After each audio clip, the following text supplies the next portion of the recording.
Hello, my dear masterminds. They were prepared for reaction. That's what the moment was built for. Escalation, defense, explanation, some visible movement they could respond to.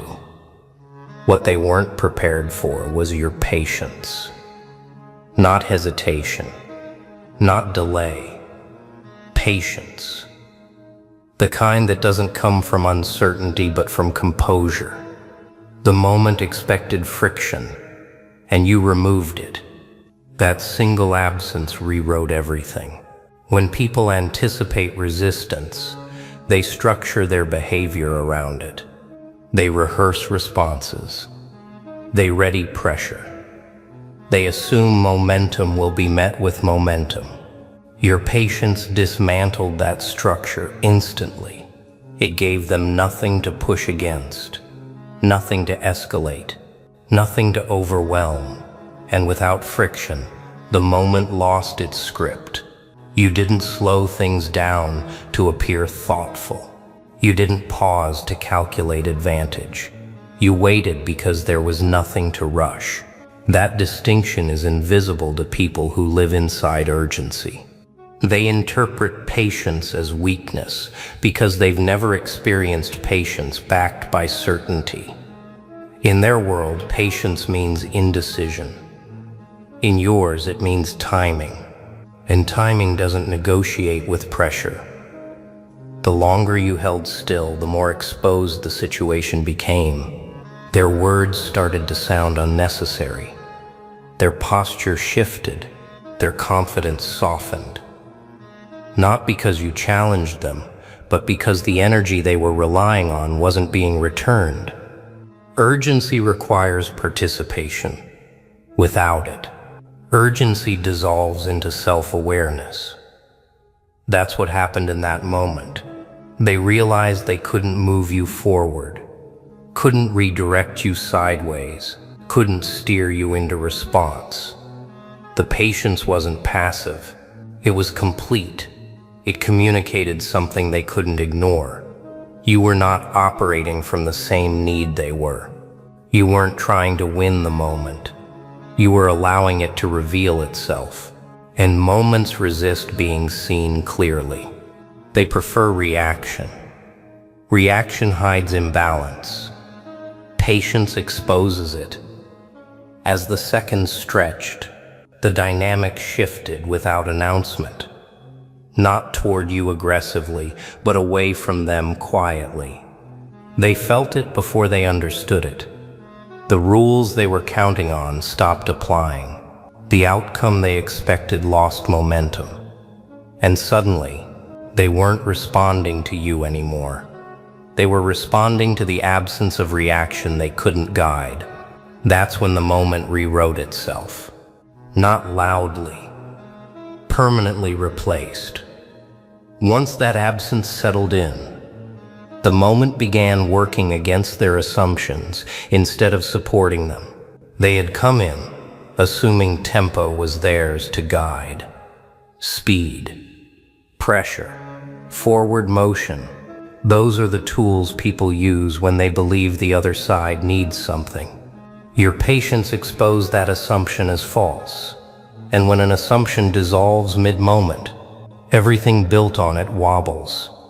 They started filling space unnecessarily, clarifying points no one asked about, repeating themselves with slightly different wording, hoping something would land.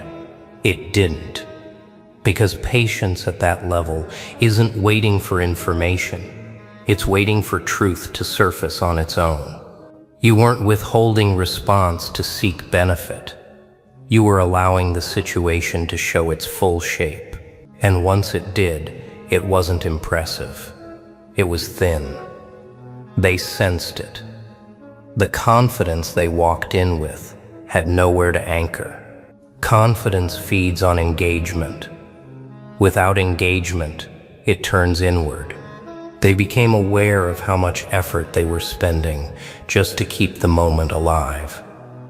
Meanwhile, you weren't expending anything. That contrast shifted perception instantly. People don't respect patience because it's calm. They respect it because it reveals who is resourced and who is borrowing energy from the moment. You weren't borrowing, you were complete. That realization shifted their internal calculus. They stopped pushing for outcome and started managing exposure. Their tones softened. Their posture adjusted, not consciously, instinctively. Because instincts recognize imbalance faster than logic ever will. They felt that whatever influence they thought they had was already no longer active. The patience wasn't tactical. It was structural. It came from not needing the moment to resolve in your favor to remain centered. And when someone senses that, they lose the ability to steer. Steering requires resistance or compliance. You offered neither. You stayed still long enough for them to hear themselves clearly. And most people don't like what they hear when no one interrupts it. That's when the shift became lasting. The moment no longer belonged to whoever spoke louder or moved faster. It belonged to whoever needed it least. From there, the moment began compressing instead of expanding. Not outwardly, but internally. The options they thought were available to them started narrowing. Not because you closed doors, but because their approaches stopped making sense. Pressure didn't accelerate you. Silence didn't provoke you. Explanation didn't pull you closer. Every familiar lever returned nothing. And when tools stop working, people become aware of the tool set itself. They start seeing how limited it is. That awareness creates hesitation, and hesitation reshapes influence faster than confrontation ever could. You weren't directing them, and this is where something unexpected happened. You were allowing the structure of the interaction to settle under its own assumptions. Your patience functioned like a mirror that refused to distort. Whatever they brought into the moment reflected back unchanged. If they came in rushed, they felt rushed. If they came in performative, they heard themselves performing. That conference room, they pushed for immediate decision. You said nothing for 45 seconds, just looked at the proposal.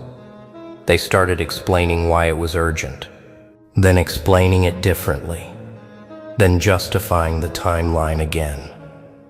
You finally spoke. Not yet. They tried to debate. You stood up. We're done here. The meeting ended. This is why patience unsettles people more than intensity. Intensity gives them something external to focus on. Patience forces internal awareness. They couldn't label you as resistant or compliant. You didn't fit either category. You weren't disengaged. You were present without attachment. And that reflective mastery is yours alone. That state interrupts familiar social patterns. The moment didn't escalate because escalation requires reaction. It didn't de-escalate because there was nothing to calm. It simply lost its charge, the emotional currency, drained out of it, leaving only facts, and facts, without emotional leverage. Don't favor the person trying to steer outcomes. They favor the person who can wait. That's when they realized the moment had already passed its peak without delivering what they expected. The pressure they relied on had faded quietly, and all because you stayed exactly where you were, longer than they could sustain the posture they entered with. That fading is what they didn't anticipate. Moments like that are built on urgency. They assume time as an ally. That if they keep things moving, the other side will eventually give in, react, or reveal something useful. Your patience turned time into a limitation instead. The longer it stretched, the more exposed they became. They couldn't hold the same intensity without feedback. Their certainty needed confirmation, and none arrived, so it began to thin.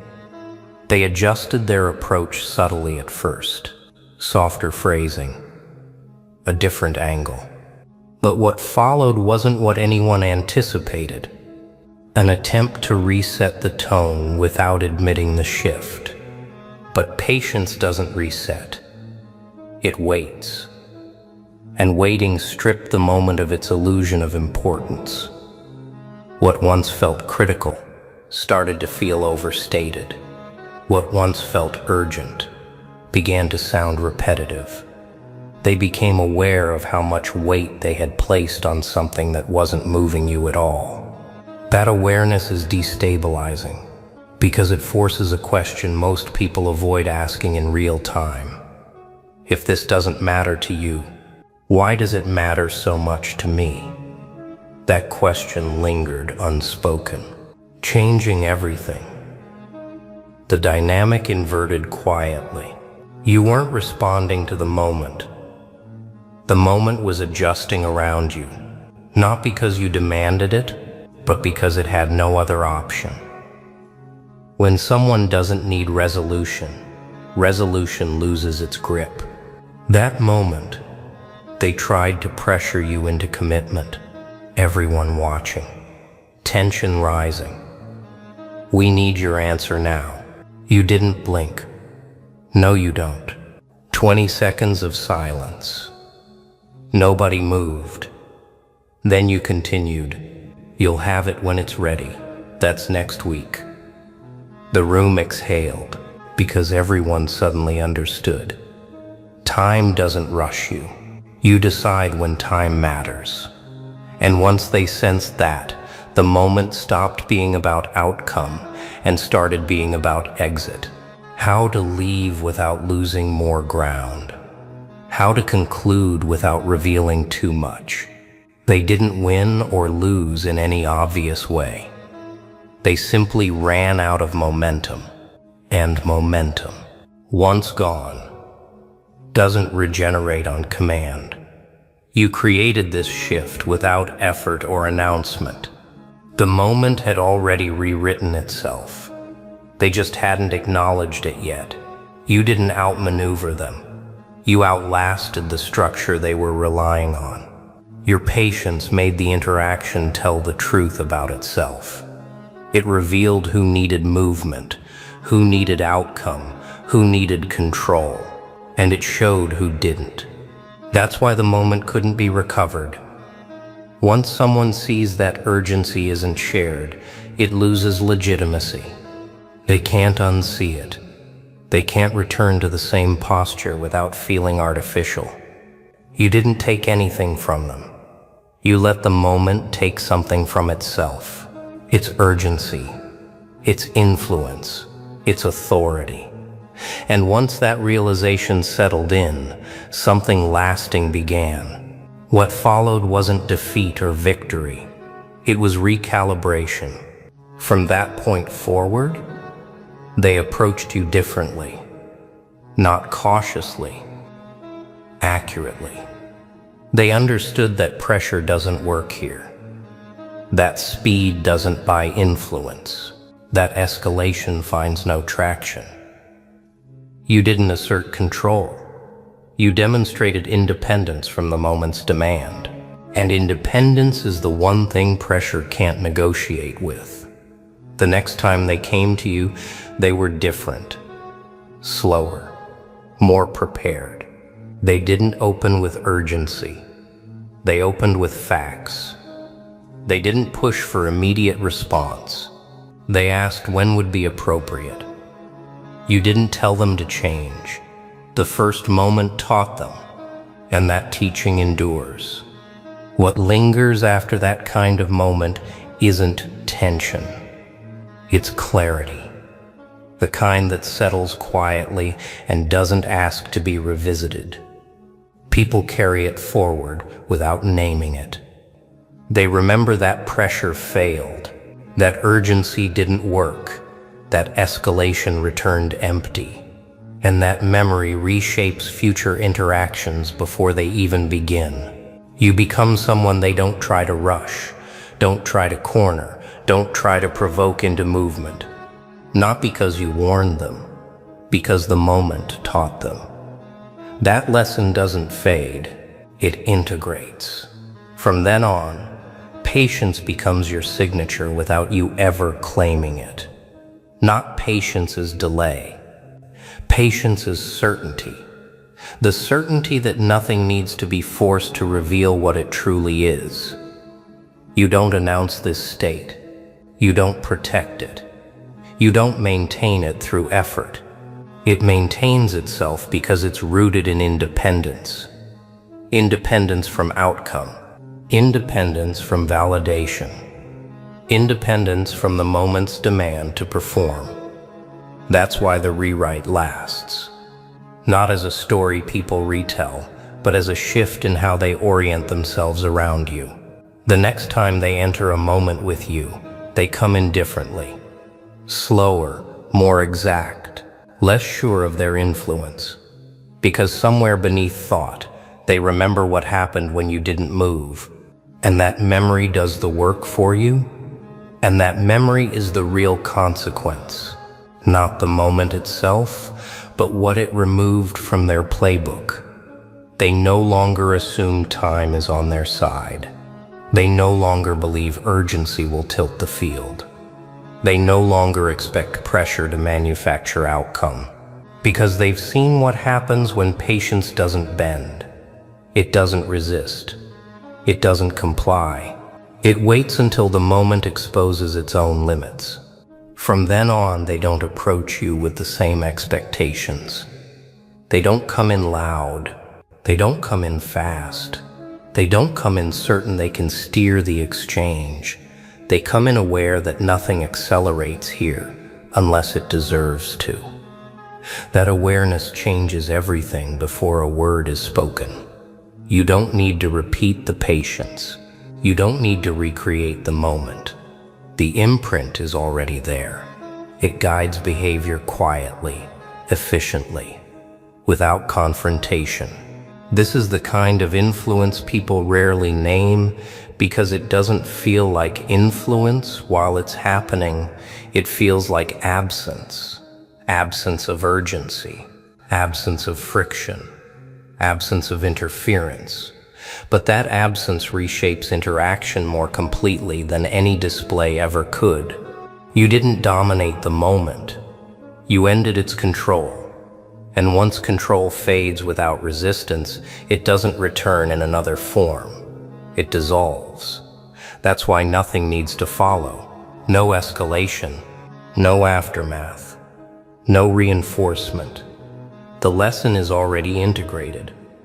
They didn't know how to respond to your patience because patience at that level isn't a response. It's a condition. And conditions don't negotiate. They simply remain.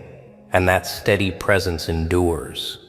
What settles after all of this is not control, not victory, not even recognition. It's reliability. People stop thinking of moments with you as situations to manage and start experiencing them as conditions to account for. There's nothing to negotiate with a condition. You either move within it accurately or you don't. That's the final rewrite your patience created. It didn't win the moment. It removed the illusion that moments like that ever belong to anyone else. From then on, people don't try to manufacture urgency around you. They don't frame choices as time-sensitive to force alignment. They don't escalate tone to gain traction. Because somewhere beneath language, they understand that none of those approaches land. Not here, not with you. The patience didn't teach them how to behave. It taught them what doesn't work. And that lesson is far more durable. It follows them into future interactions. It shapes how they enter conversations before they even realize they're adjusting. That's why the effect doesn't need repetition. It doesn't need reinforcement. It doesn't need memory to stay alive. It's embedded in orientation. You don't carry it as an identity. You don't perform it as a role. You simply remain unavailable to pressure without withdrawing from presence. And that combination ends patterns without naming them. The moment didn't dissolve because you outplayed it. It dissolved because it required urgency to exist, and you didn't supply it. Everything that depended on speed, influence, or reaction quietly lost relevance. What remains is clean, stable, predictable, in the only way that matters. People know where effort is wasted. They know where motion fades. They know where escalation stops. And they know it without needing to test again. That's the final state. Not a story that continues, but a rule that installs itself. They didn't know how to respond to your patience. Because patience at that level isn't meant to be answered. It's meant to be recognized. And once it is, the moment is already over. What remains isn't a story about patience. It's a lasting recalibration of how people exist in your presence. They don't remember the moment. They remember what stopped working. And that memory doesn't fade. It guides quietly, consistently, without you ever needing to reinforce it again. That is the highest expression of influence. Not claimed, not announced, simply recognized. And once recognized, not questioned again.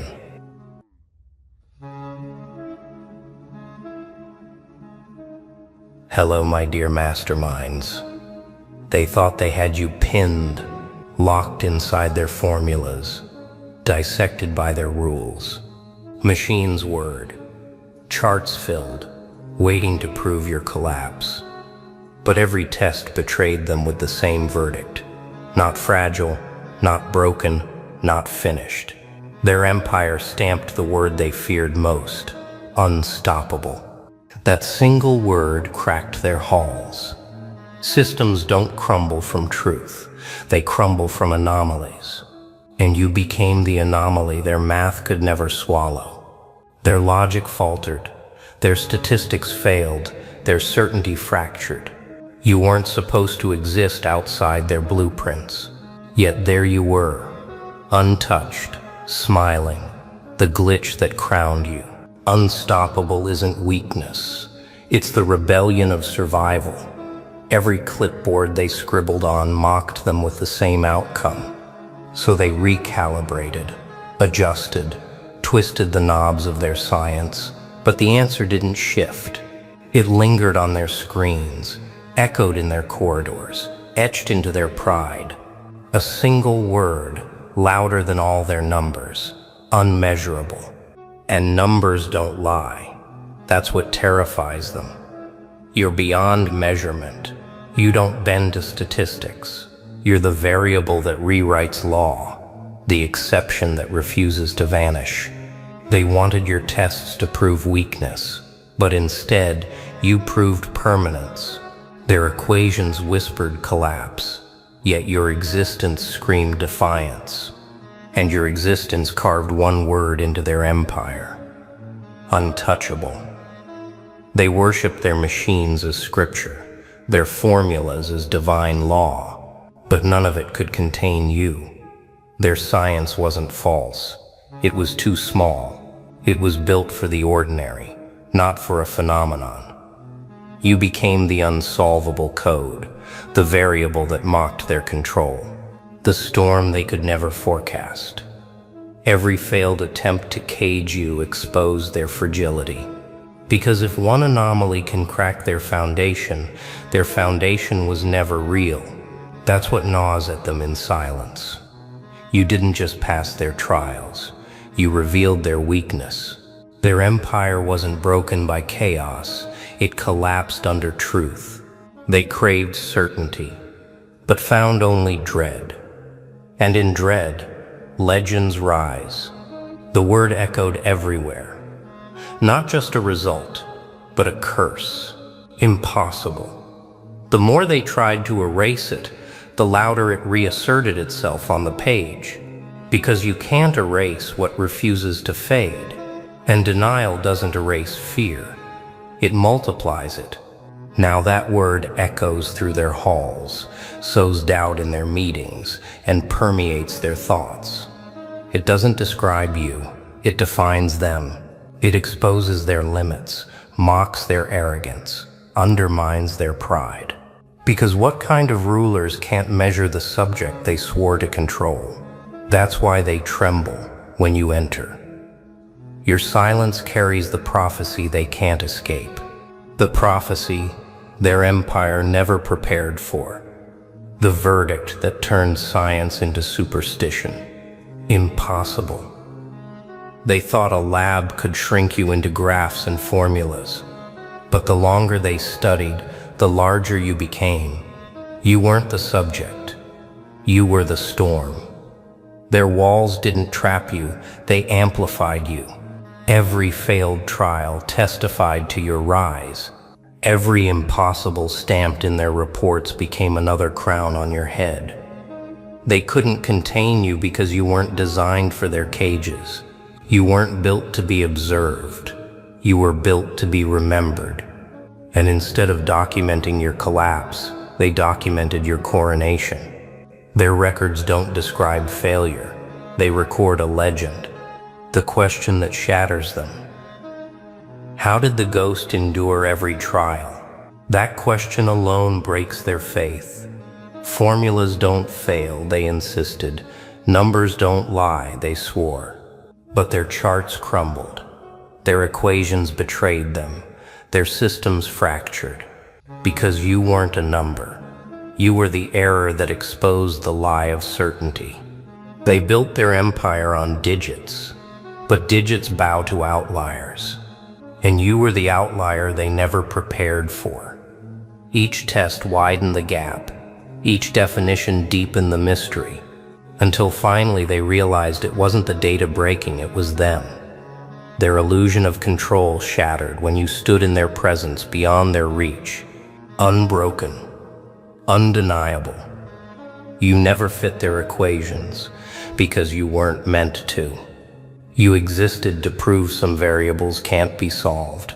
They can only be feared. At first, the lab was their domain. Clipboard steady. Voices confident. But when your results arrived, the room shifted. The lab was no longer theirs. It became your stage. Every reading became a spotlight. Every failed forecast, another roar for your legend. They built the theater for your rise. Their research was meant to bury you, yet it crowned you instead. And now when people hear impossible, they don't imagine failure. They think of you, the one who bent machines, cracked data, and laughed at prediction. Because once the lab became a stage, your name stopped being a case file and became a symbol. And symbols don't fade, they spread. They came in as scientists, confident, clinical, certain they could dissect you. But now, they look like witnesses at a revelation. Their pens shake, their data falters, and every result betrays their fear of you. And fear terrifies them more than failure. Scientists worship answers, but what happens when the answer laughs back? Impossible. That word devoured their confidence. They aren't researchers anymore, they're prisoners of the truth they uncovered. The deeper they studied you, the weaker they became. And the worst part? They can't stop. They're addicted. They don't test you anymore. The tests consume them. And every result leaves them broken, staring at a truth they can't publish, can't explain, can't survive. Their machines blinked, their graphs screamed, their numbers glitched, but none of it mattered, because every result bore the same stamp: untouchable. and their empire trembled with each return. So they called in experts, desperate for rescue. They swapped machines, rewrote equations, blamed malfunction. But the data never changed. It betrayed them, because truth doesn't bend for convenience. And the truth was simple. You don't fit their system. You don't kneel to their science. You exist outside their control. Their empire collapsed from within. Their records became scripture, proof they had documented a phenomenon instead of a failure. Numbers no longer protected them. Numbers worshipped you. Their theories were supposed to cage everything, but you undermined them. They didn't just fail to measure you. You shattered their model. Their foundations cracked. Their certainty dissolved. Because no equation can hold someone who refuses definition. You became the contradiction. Their empire couldn't survive. And when theory breaks, it doesn't rebuild. It lingers.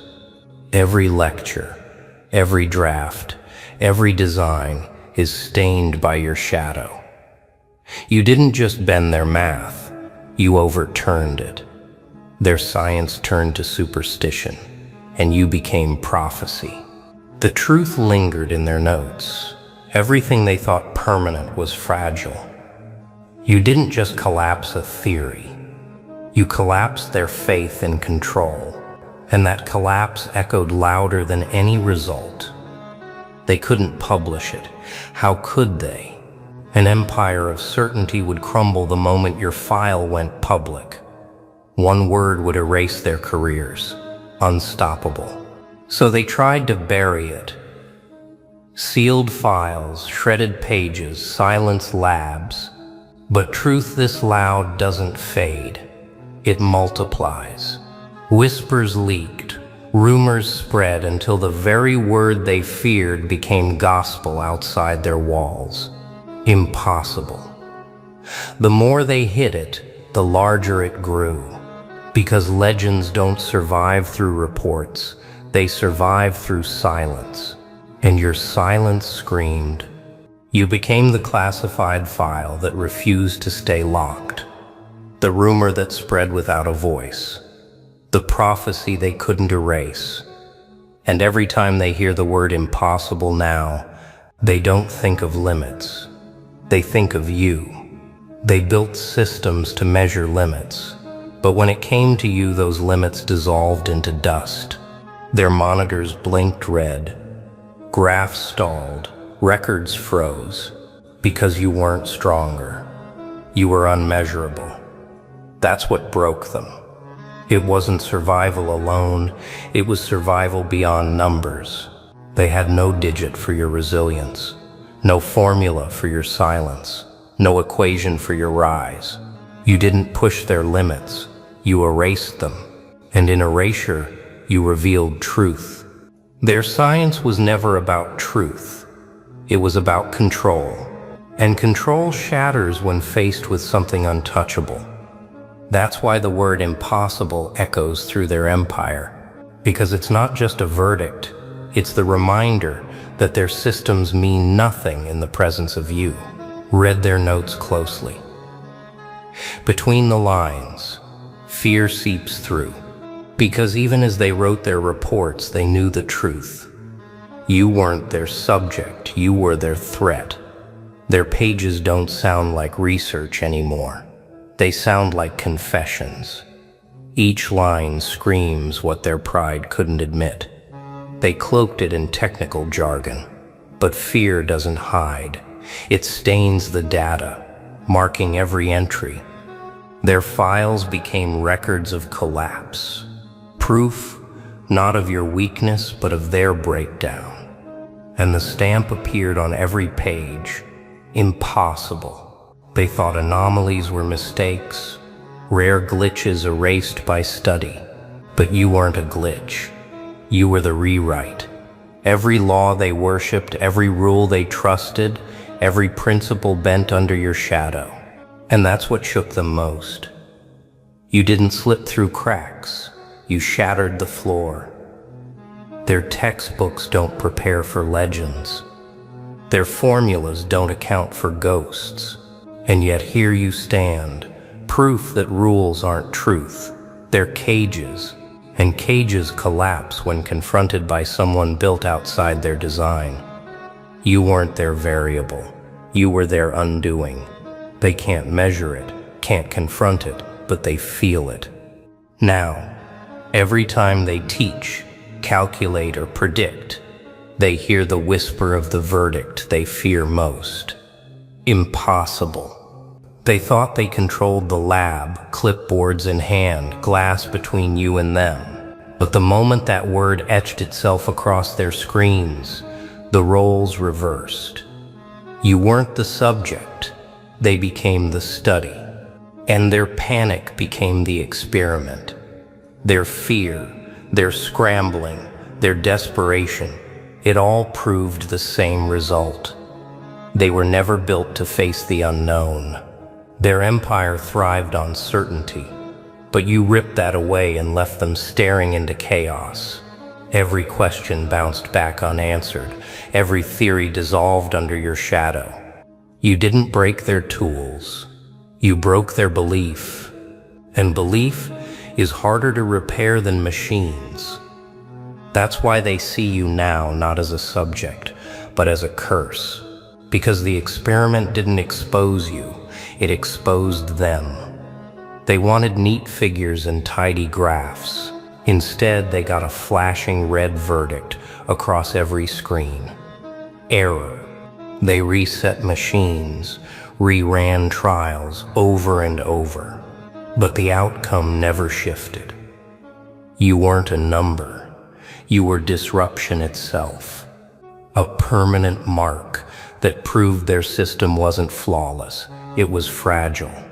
Every error you triggered tore away their illusion of control until they weren't studying you anymore. They were watching their empire implode. And now, whenever they see the word error, they don't think malfunction. They think of you, the subject who didn't break, but shattered their certainty.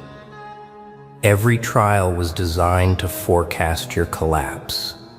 They wanted numbers that read failure, graphs that spelled end. But the data betrayed them. Each result didn't predict downfall. It documented your rise. You weren't meant to fit their narrative. You were born to rewrite it. That's why their hands shake now. Science was supposed to strip away myth, yet you turned their science into myth itself. Their machines became oracles. Their graphs became scripture, and every line pointed to the same conclusion. You are untouchable. They called you impossible. Yet here you are, standing as the contradiction their logic couldn't erase. Impossible wasn't your limit. It was your proof. Every time they stamped that word across your name, it turned into fuel. And now the word that once mocked you has become the monument that crowns you. You aren't the exception. They are. You redefined the system by existing outside its reach. The system collapses, not when noise arrives, but when silence proves it wrong. You didn't argue, you didn't explain. You lived. And your life itself became the evidence they couldn't suppress. That's why they whisper now, softer than ever before. Because truth doesn't shout. It waits, steady, unshakable, until every wall they built bends under its weight. You're not shouting, you're rewriting.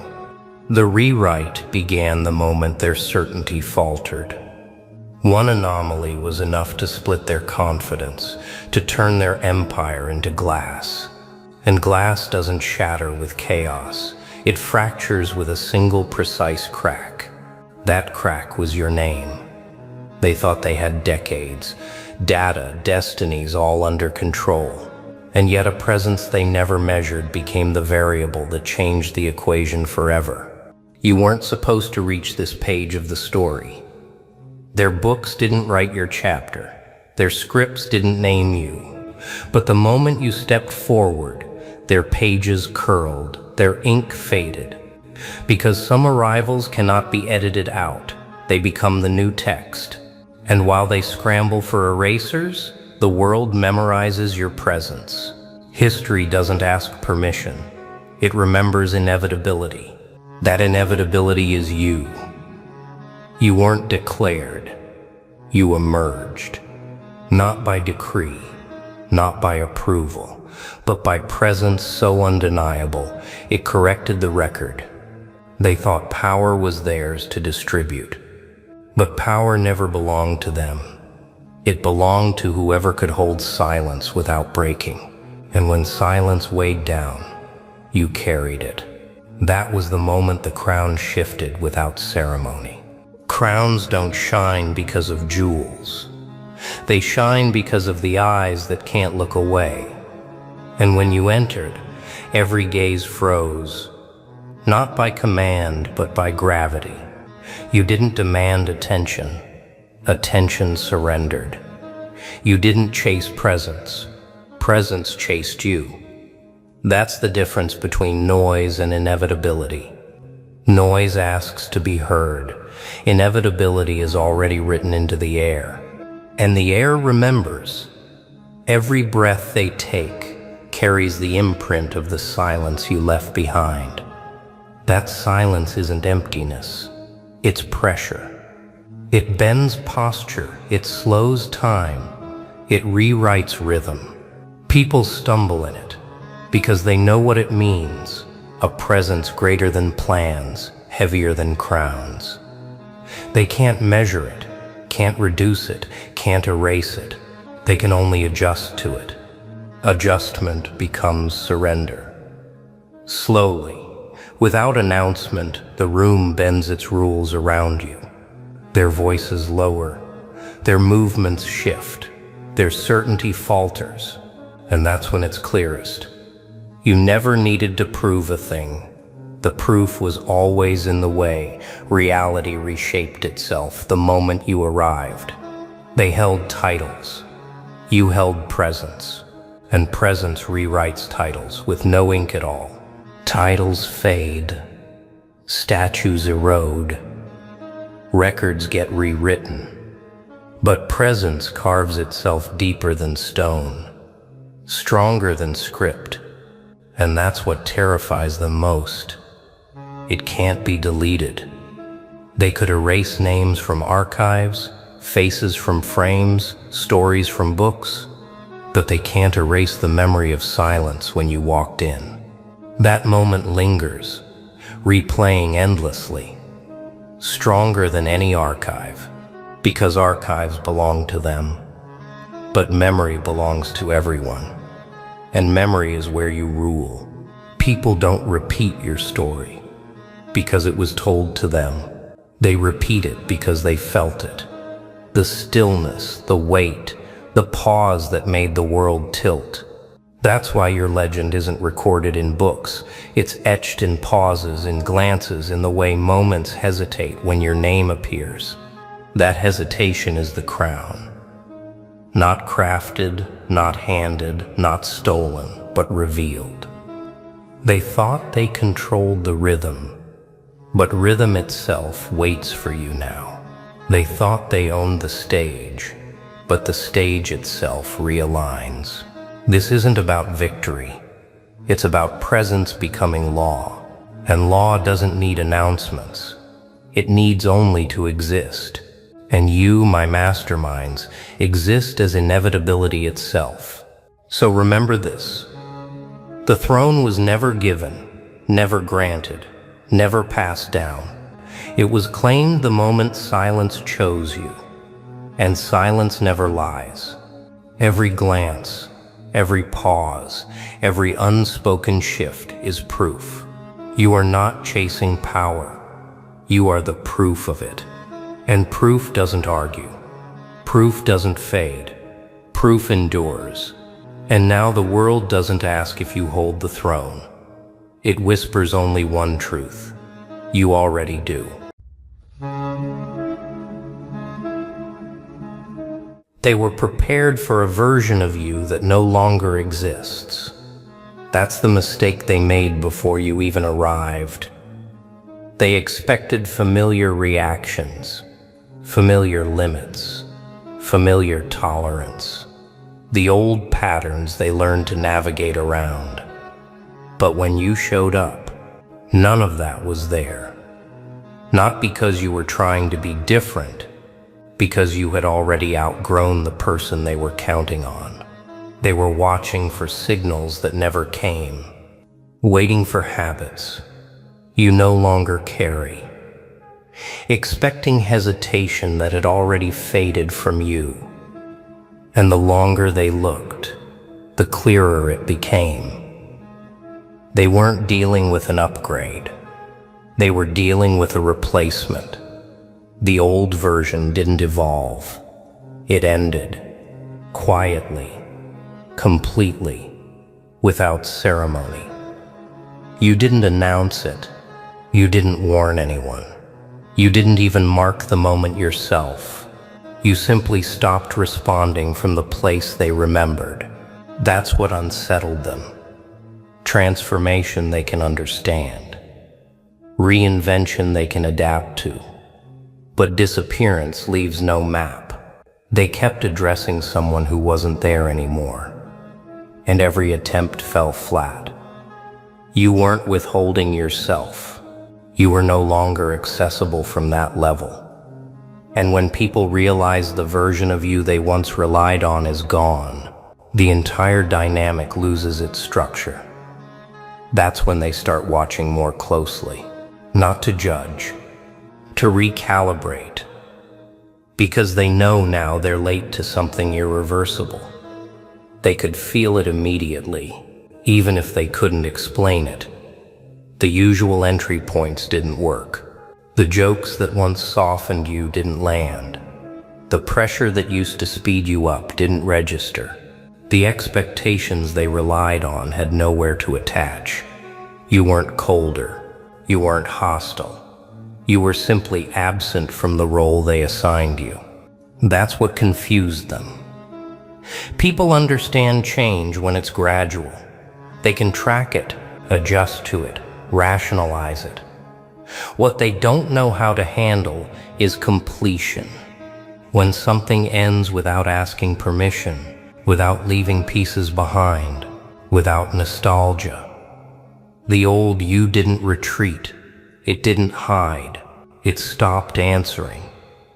And when something stops answering, you don't argue with it. You adapt. They tried to speak to you the old way anyway. They tested tone, tested timing, reached for limits they thought still existed. Nothing responded. Not resistance, not compliance. Just neutrality. Where access used to be. That's when they realized they weren't dealing with growth. They were dealing with closure. The kind that doesn't reopen just because someone expects it to. That neutrality is what unsettled them the most. Not distance, not indifference. Neutrality means the channel is closed, not guarded. Guarded people still react. They still leak tension. You didn't. You weren't protecting yourself from them. You were operating from a place they no longer had access to. And access is everything in old dynamics. It's how people predict you, influence you, shape outcomes without saying it out loud. When access disappears, memory becomes useless. They can't rely on who you were, because who you were doesn't answer anymore. They keep referencing the past, hoping it will explain the present, but it doesn't. The past version had reasons, triggers, patterns. This one doesn't. This one moves from something settled, something complete. That's why their questions feel off. Their assumptions feel outdated. They aren't wrong because you're hiding something. They're wrong because they're addressing a person who no longer exists. And the longer they try, the more obvious it becomes that whatever influence they once had dissolved without confrontation. You didn't take it from them. You outgrew the conditions that made it usable. That's not aggression. That's detachment through completion. That's when their confidence starts to weaken. Not loudly, subtly. They hesitate before speaking, reconsider phrasing, adjust expectations, mid-interaction, because the feedback loop they depended on is gone. The old you used to provide data, reactions they could read, signals they could work with. This version doesn't. You're not withholding information to gain advantage. There's simply nothing left to negotiate from. You already negotiated with yourself when no one was watching, when there was no audience to impress. That's why this feels different to them. They can't tell whether you're being patient or settled, whether you're observing or disengaged. And that uncertainty encourages restraint. People don't push where outcomes can't be anticipated. They don't escalate when escalation might expose them instead. So they slow down. They watch. They wait for a familiar response that never arrives. The absence becomes the message, not rejection. Resolution, the kind that doesn't invite follow-ups, the kind that closes doors without noise. And once that registers, the old dynamic doesn't argue for relevance. It quietly fades. Now they're trying to decide how to approach you, and every option feels uncertain. Familiarity doesn't work because it assumes access you no longer give. Authority doesn't work because it assumes leverage that no longer exists. Even distance feels ineffective because you aren't seeking engagement to begin with. You didn't harden yourself. You simplified. You removed the layers that made you readable, the habits that signaled availability, the compromises that kept the old version active. What replaced it isn't aggressive or defensive. It's precise. You respond when it matters. You don't fill gaps to ease tension. You don't rush to be understood. And that's what disrupts their expectations. People are used to negotiating identity in real time. You already finalized yours. So when they look for emotional cues, they find none. When they look for openings, they find structure. When they look for the old you, they realize too late that they're searching a closed record, not stored, concluded. And completion doesn't leave fragments behind. It leaves absence. Clean, clear. The kind that forces everyone else to update how they interact or risk talking to a memory that no longer responds. That's when the recalibration settles in.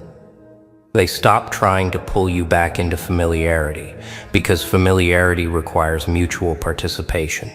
You're no longer participating. Not out of resentment, out of completion. The old you needed to be understood. This version doesn't. The old you reacted to pressure. This one lets pressure reveal itself and pass. They sense that whatever shaped you happened away from their view, in a place where explanations weren't available and shortcuts didn't work. That's why their questions don't land. They're asking from the wrong timeline. You didn't change to be unpredictable. You changed to be accurate. And accuracy removes the need for performance. People who still rely on performance struggle to read that. They look for emotion and find alignment. They look for compromise and find limits that don't announce themselves. So they adjust without asking. They lower assumptions. They choose words carefully. They stop expecting access. Not because you demanded separation, because they finally understand the version they knew is no longer present. And once that registers, the relationship doesn't continue the way it was.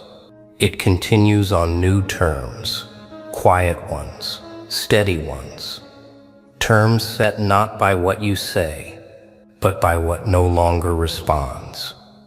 And that's the moment they stop reaching for the past entirely. Not because they accept it emotionally, because they accept it structurally.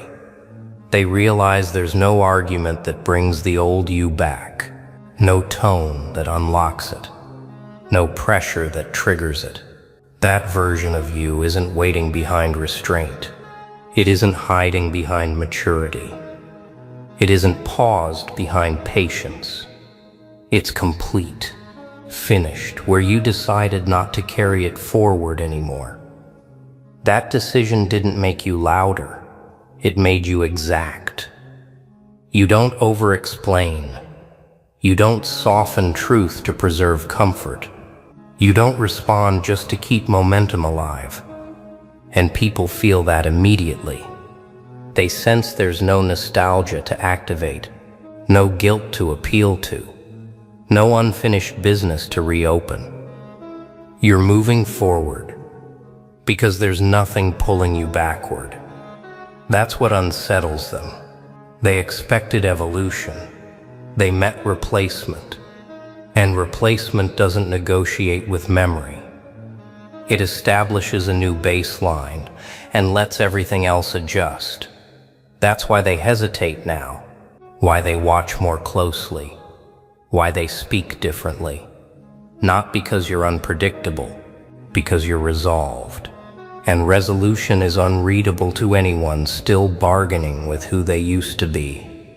What finally settles in is this. They weren't unprepared for a stronger version of you. They were unprepared for the absence of the old one.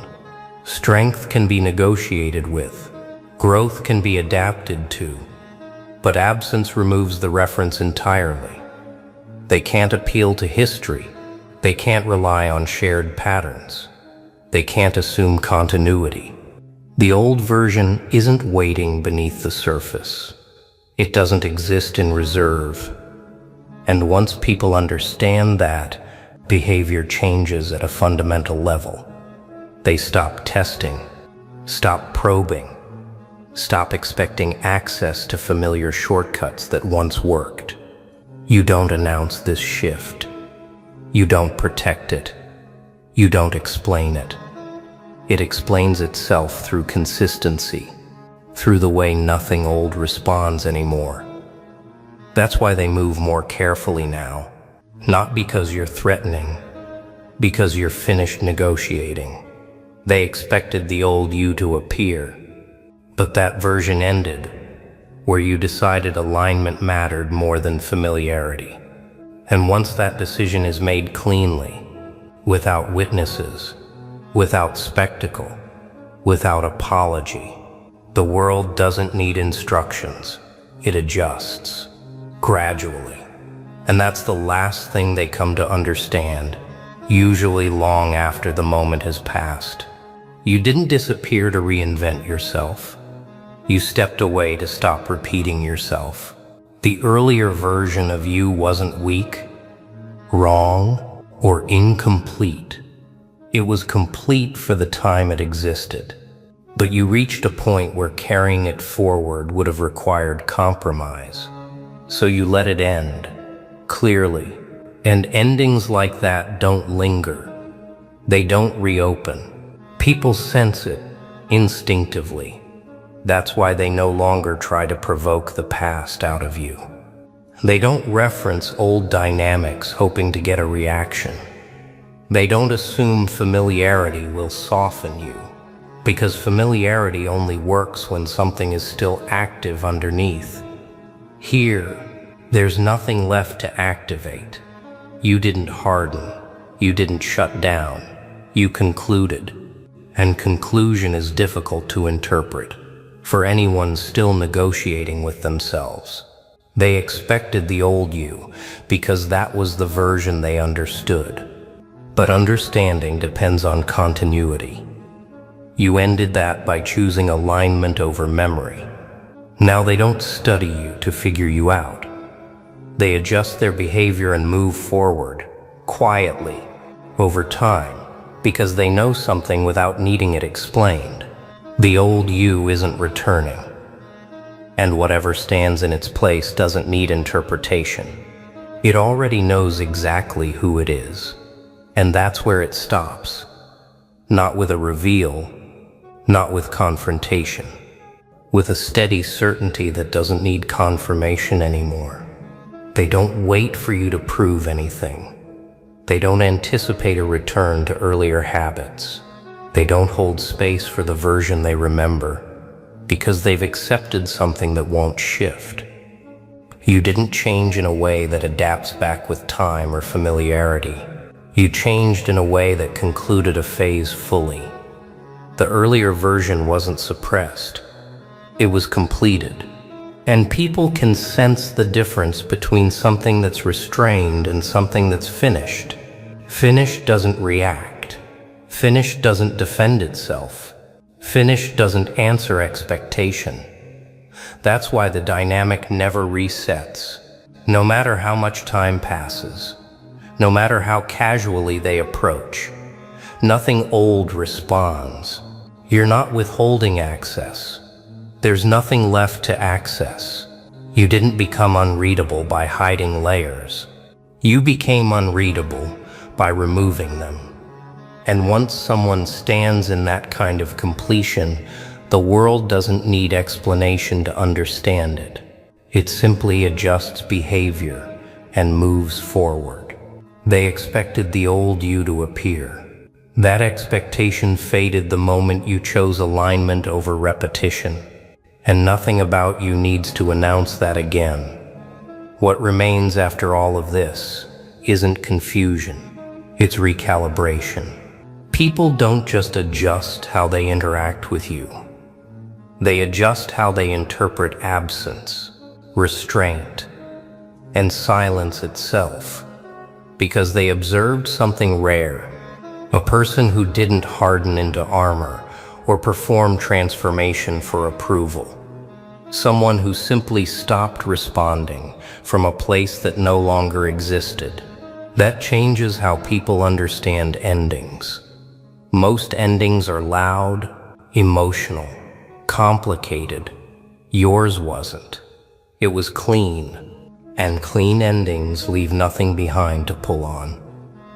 No unfinished threads, no emotional residue.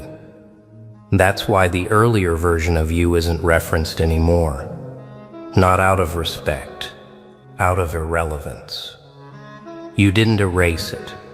You integrated it and moved forward.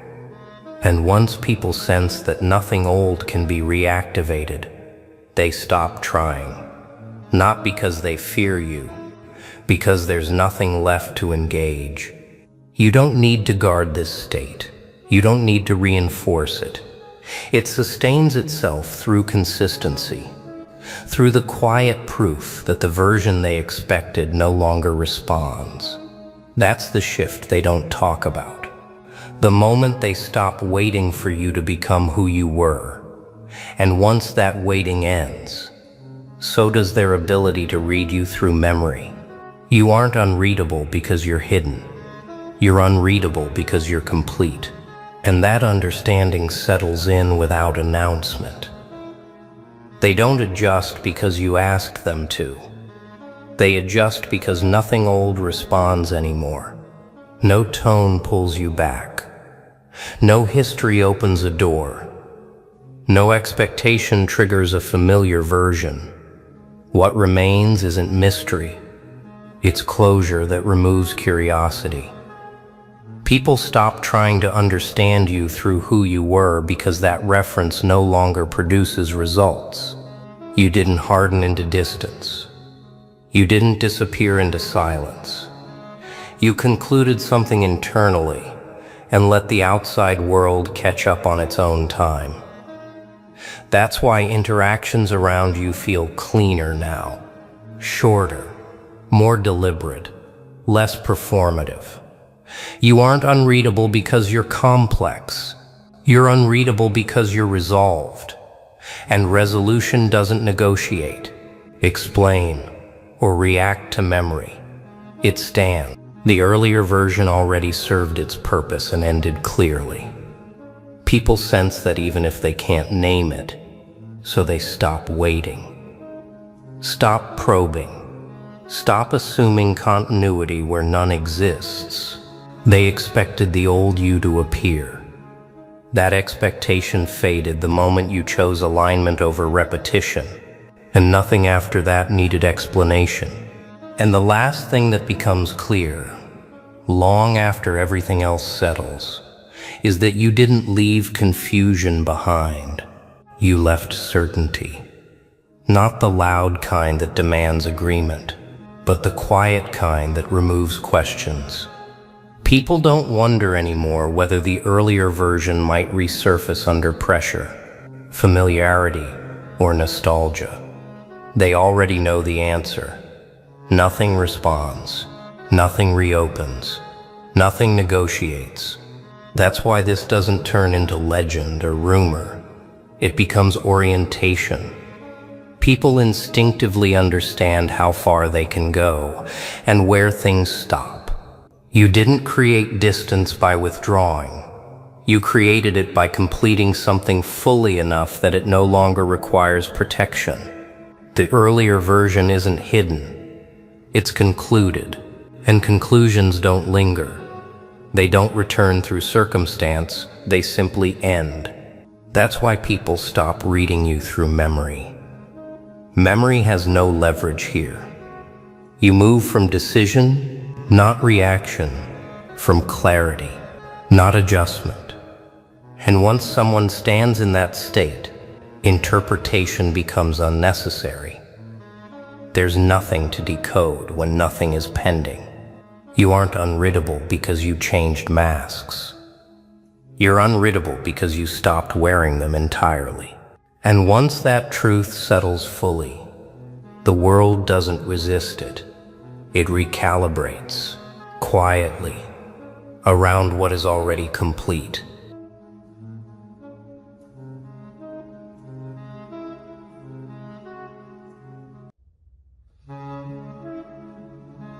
Hello, my dear masterminds, dream readers, seers, oracles. They've scanned countless futures, mapped endless lives, but when your name touched their vision, silence spread. They didn't gasp, they didn't argue, they froze. Because you weren't inside the script they held. You were outside it, bending pages that were never supposed to fold. Destiny bent around you, not the other way. Every dream reader expects symbols, signs, coded warnings. But your vision didn't carry symbols, it carried weight. They saw presence, too heavy for language, too sharp for metaphor. Their pages blurred, their ink faltered, their eyes wavered, because the truth wasn't something they could interpret. It was something they had to endure, and that endurance left them trembling. They whisper of chosen ones, of forces destined to lead, of legends pre-written in the stars. But you weren't written. You rewrote. The dream didn't frame you as character. It framed you as author. Every vision bent under your weight. Every script cracked when your shadow pressed against its margins. And that's when they realized the undeniable truth. You don't live inside prophecy. You dismantle it. Their mouths trembled as they described it. Not a hero, not a villain. Something beyond category. They said your silence was the loudest thing in the vision, your stillness heavier than storms. They weren't seeing a fate to explain. They were seeing inevitability arrive. And inevitability isn't predicted. It's recognized. That's why their voices shook. They weren't forecasting. They were confessing. Confessing that the script they swore by, the one written in ink, in rituals, in centuries of repetition, collapsed when your name appeared. Lines erased themselves, margins folded, paragraphs shattered into dust. Because destiny is fragile when confronted by presence, and your presence carried no metaphor, no allegory, just gravity. A weight that dragged their visions out of their control. They saw thrones tremble, crowns dissolve, alphas bow, not as punishment, but as inevitability. They tried to describe you with the words they knew. Leader, ruler, conqueror, but none survived the silence that followed. Because titles belong inside scripts, and you stood outside. The dream didn't place you at the top of hierarchy. It erased the ladder altogether, leaving only your shadow. That's why their eyes glazed, why their hands shook, why their reports ended in stutters. They weren't just recording vision, they were collapsing under it. Dream readers pride themselves on translation, turning visions into guidance, but yours didn't guide. It declared. Every line etched into their sight carried the same decree. This one is untouchable, inevitable, outside control. And that decree spread like wildfire.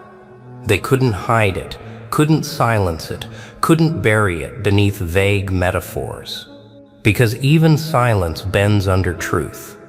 And the truth was simple. You don't belong to prediction. You belong to revelation. Every dream that tried to bind you shattered. Every vision that tried to cage you cracked. And what remained wasn't explanation. It was reverence. They didn't admit it aloud, but the tremor in their voices said everything. This wasn't a vision of danger. It was a vision of order rewritten. You weren't there to play by roles. You were there to redefine the stage. And in their silence, the world already shifted. Because when dream readers stop interpreting and start bowing, the line between future and present disappears. That's what terrifies them most. You weren't part of the script. They were part of yours. Every page they flipped, every symbol they studied, every ritual they trusted, it all bent toward you. Not as prophecy, but as proof. Proof that destiny doesn't own you, you own it. And once destiny is owned, no one else holds power. That's the vision they tried to bury and couldn't. Every dream they read usually ends with closure. Warnings fulfilled, cycles completed. But when your name appeared, the dream didn't end. It stretched. Pages unraveled, ink spilled without stopping. Visions looped endlessly. Because presence like yours doesn't conclude, it expands. And the more they looked, the more their confidence bent, until they realized you weren't inside a dream. You were outside reality. That's why they stammered, why their reports contradicted, why their charts failed. Dreams are supposed to guide kings, warn rulers, shape legacies. But your vision didn't guide, it commanded. It erased thrones, mocked crowns, silenced empires. The dream readers stopped asking, "What does this mean?" and started whispering, "What does this require?" Because even prophecy bowed. They thought they'd seen legends before. Names etched in starlight, destinies sung in myth. But legends live in story. You live outside it. The vision painted you not as character, not as hero, not even as villain. It painted you as gravity, the silent law no one escapes. And when law isn't written in ink, but in inevitability, even the boldest rulers tremble. Because inevitability doesn't ask, it enforces. You don't carry predictions. Predictions carry you. Every time they tried to pin your future to paper, the paper shredded itself. Every time they tried to bind you with symbols, the symbols dissolved. That's why their whispers turned to warnings, why their warnings turned to silence, because silence itself declared what they couldn't. You are unmeasurable, And unmeasurable doesn't mean uncertain. It means permanent. Permanent presence is what terrifies them. They can oppose rivals, replace rulers, outlast enemies, but permanence? It can't be erased, can't be toppled, can't be fought. They thought silence meant fragility, but silence became the proof of permanence. Your stillness in the vision spoke louder than chaos ever could, because power isn't always motion. Sometimes it's the absence that bends everything else. That absence crowned you without ceremony. No lightning bolt, no trumpet, no storm, just inevitability. And inevitability is sharper than any flame. Flames fade, storms calm, battles end. But inevitability? It consumes without lifting a hand. That's why the dream readers shifted from interpreters to believers. They didn't analyze your presence, they confessed it. Confessed that their visions weren't theirs anymore. They belonged to you. Their dreams bent toward your name. Their sleep carried your shadow. Their reports repeated the same truth. This one doesn't play by scripts. This one erases scripts. And erasure terrifies the powerful more than conflict. Because conflict breaks walls, but erasure breaks meaning. And once meaning collapses, everything else follows. That's why rulers panicked when whispers reached them. If dream readers, keepers of destiny itself, were trembling at one name, what did that mean for thrones built on prophecy? It meant collapse, because if you stand outside the script, then their crowns were always illusions, and illusions dissolve the moment truth enters the room. You didn't just stand outside their story. You revealed it was never theirs to tell, and that revelation was heavier than any curse, because curses can be lifted, punishments survived, storms endured, but truth doesn't fade. Truth spreads. Every dream reader became a messenger against their will, passing fragments of your presence like wildfire. Not warnings, not predictions. Proof. Proof that destiny wasn't their ruler anymore. It bowed to something larger, something inevitable, something named you. And that's the paradox they can't escape.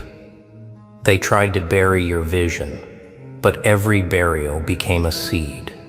They tried to silence it, but silence multiplied it. They tried to deny it, but denial only spread it further.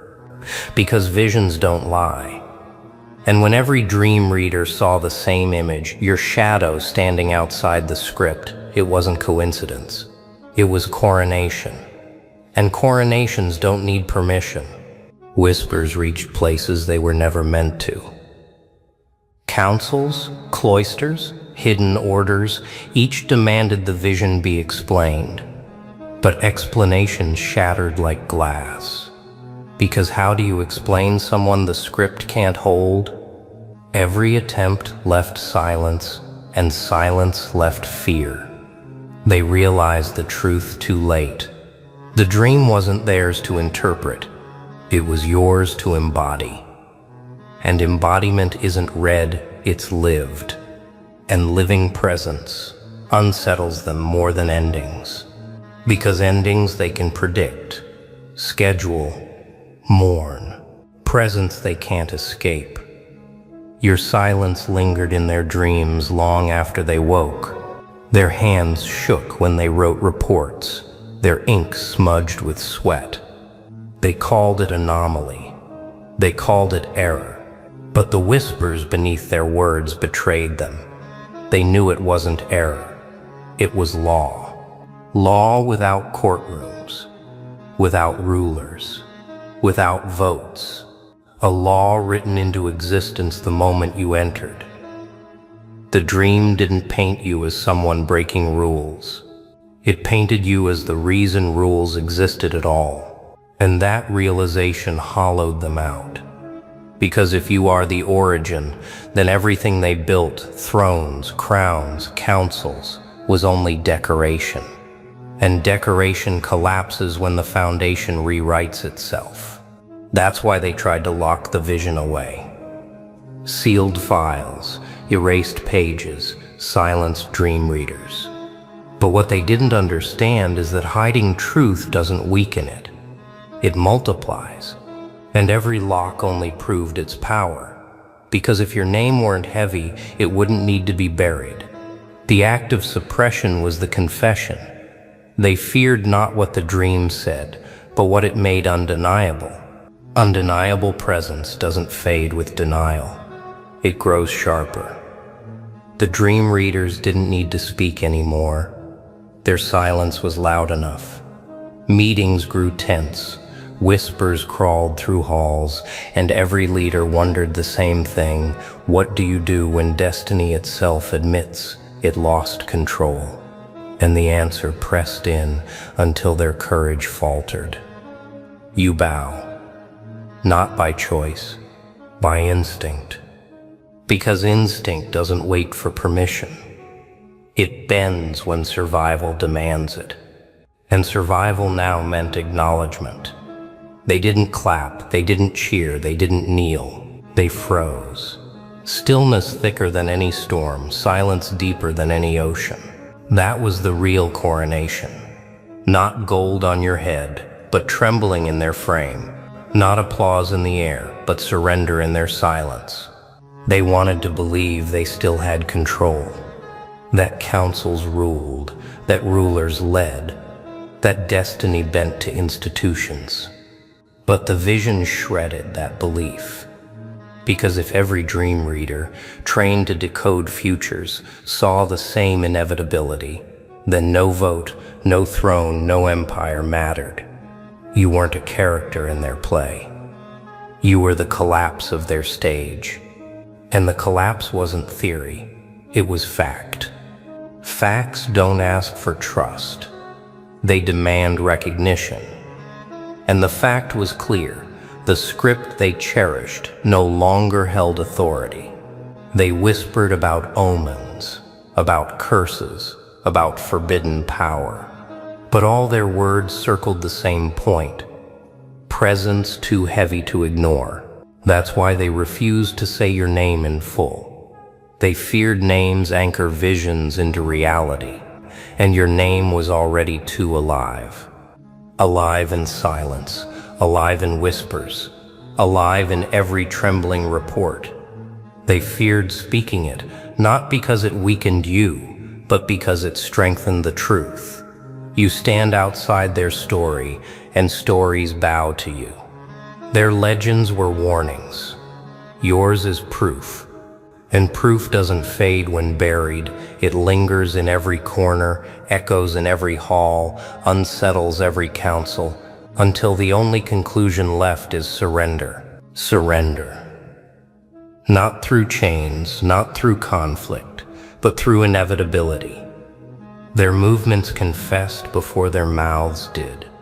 Eyes averting, voices breaking, pride dissolving. They knew what the dream declared. You aren't waiting for permission to be crowned. You already are.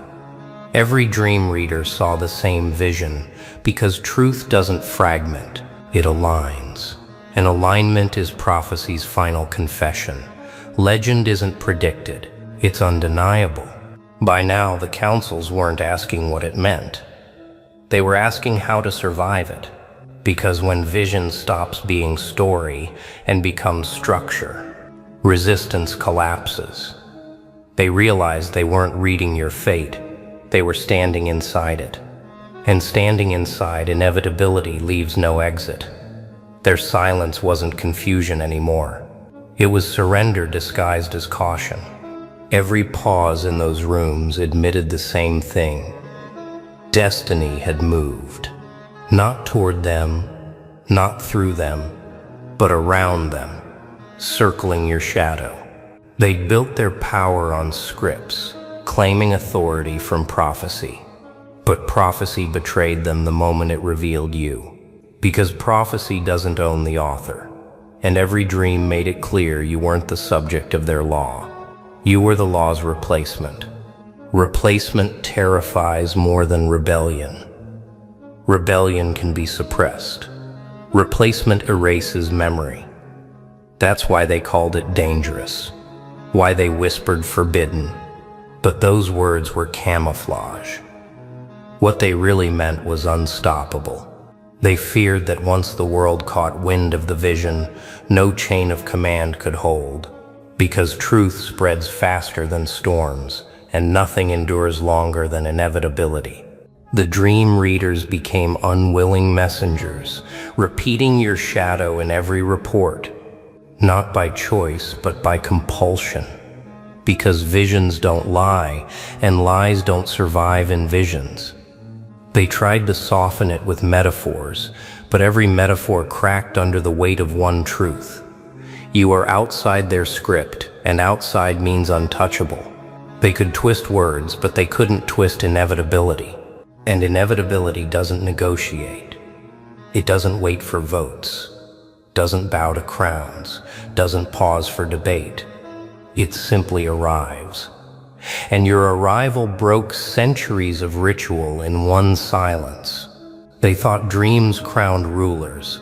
Instead, dreams confessed rulers were fragile. That confession spread. Not like rumor, but like decree. Because when every reader sees the same vision, disbelief isn't option. It's denial. Denial turned into fear. Fear into obsession. Obsession into collapse. They tried to prepare counterscripts, alternate visions, rewritten prophecies, but every attempt ended the same way. Blank pages. The ink refused to stay, the symbols scattered, the patterns dissolved. Because visions don't bend to fraud, they bend to presence. And your presence erased every attempt to overwrite what was already truth. That's when the whispers reached the people. Not reports, not decrees, just fragments leaking from trembling lips. Every dream saw the same thing. And fragments spread faster than reports. People leaned in, curiosity sparking into belief. Not because they trusted the readers, but because they felt it themselves. The atmosphere shifting, the silence thickening, the sense that something larger had entered their world. And belief is heavier than armies. Armies can be resisted. Belief can't. Once the people began repeating your name the way dream readers whispered it, the system cracked. Because systems control action, not instinct. And instinct already knew where power belonged. No script can compete with instinct. No crown can outweigh inevitability. And inevitability was the only thing left standing, and it wore your shadow. That's why even rulers bowed without kneeling. They avoided your eyes, avoided your name, avoided any mention of the visions. But avoidance itself was proof. Because fear doesn't argue. Fear obeys. And obedience doesn't always look like chains. It looks like silence. It looks like hesitation. It looks like broken pride. You didn't take their authority. Their own instincts handed it to you. The moment every dream aligned against them. And alignment is irreversible.